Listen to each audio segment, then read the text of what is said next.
আমাদের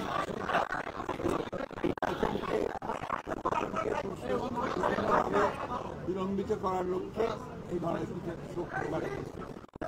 তবে এর কোনো সুযোগ নাই নির্বাচনে ঘোষণা করা হয়েছে সেই শিবিরের এবং সেটা আমাদের যে প্রধান উপদেষ্টা একই কথা বলছেন আমাদের সঙ্গে একমত।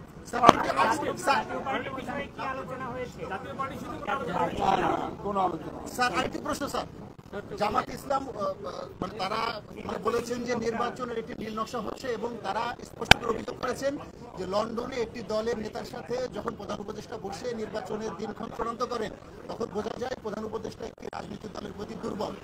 এই অবস্থায় সুষ্ঠু নির্বাচন হওয়ার তারা শঙ্কা প্রকাশ করেছেন, আপনারা কি বলবেন স্যার? এটা একেবারেই অমূলক।